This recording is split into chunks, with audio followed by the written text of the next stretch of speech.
10 years ago, Thomas was transported to ancient times. Now 15 years old, he had adapted to life as the son of a noble family. Though he smiled on the outside, he still missed his old world. Tonight, he attended his first royal banquet. Music filled the hall as nobles chatted over expensive wine. Princesses, duchesses, knights, and ministers all gathered beneath the stars. Then, a familiar voice echoed inside his mind. "Yo, Thomas, can you hear me?" Thomas nearly dropped his wine. That voice. "It's me, Jake." Thomas forced himself not to laugh. "Jake, you're alive?" Sort of. I became a system. Neither of them noticed that everyone within 50 meters suddenly froze. Every single word they thought to each other echoed clearly in everyone else's minds. The emperor looked confused. The princess blinked. The nobles looked around in confusion. "Who's talking?" Meanwhile, Thomas continued his conversation. "No way, my best friend became a system? That's hilarious." Jake laughed. "I know, it's ridiculous." The guests stared at Thomas. Is he talking without opening his mouth? Just then, another noblewoman entered the banquet. Thomas glanced at her. Wow, she's gorgeous. Easy 9.5 out of 10. The young lady froze. Her cheeks instantly turned red. Everyone heard it. Another princess walked in. She's beautiful too, maybe an 8. She looks like she'd yell at servants. The princess's smile twitched. Several nobles struggled not to laugh. Jake joined in. "You're still rating girls? You haven't changed at all." Thomas grinned. "It's a habit." The entire banquet hall had become deathly silent. Neither Thomas nor Jake had any idea that everyone within 50 meters could hear every single thought they shared. Then Jake suddenly became serious. "Thomas, my real body is still alive." "Wait, what? It's being preserved in another kingdom. I've spent years searching for someone compatible enough to become my host, but I still haven't found one." Thomas thought for a moment. "Why not just bind with me instead?" Silence filled the air. Jake stopped speaking.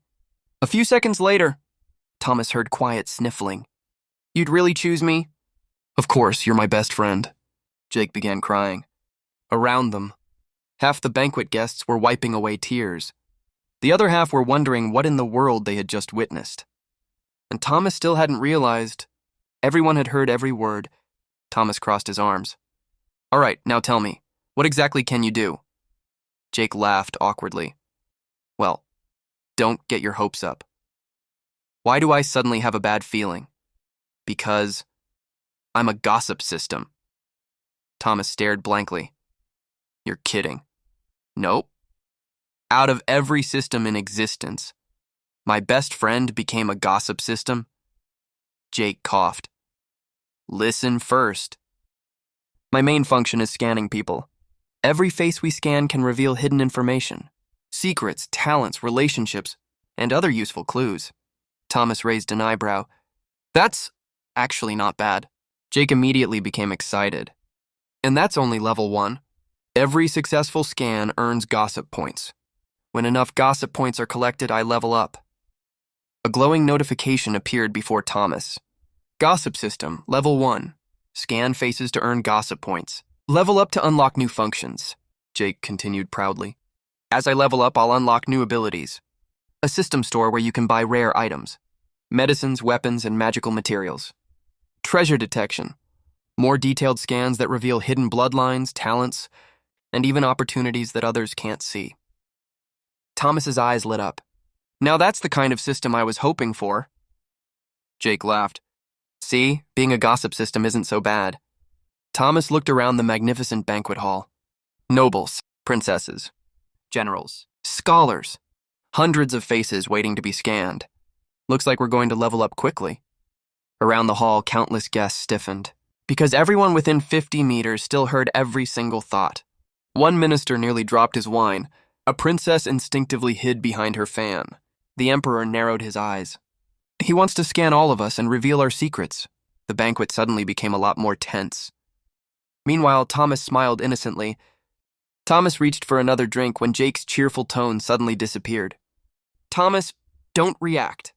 Thomas kept smiling as if nothing had changed. "What's wrong?" A crimson notification appeared before him. "Danger detected. 5 assassins have infiltrated the banquet." Thomas's heartbeat quickened. 5? Confirmed they're disguised among the guests and servants. Thomas remained perfectly calm. Who's their target? Jake answered without hesitation. The Emperor. Thomas nearly choked on his drink. The Emperor? Yes.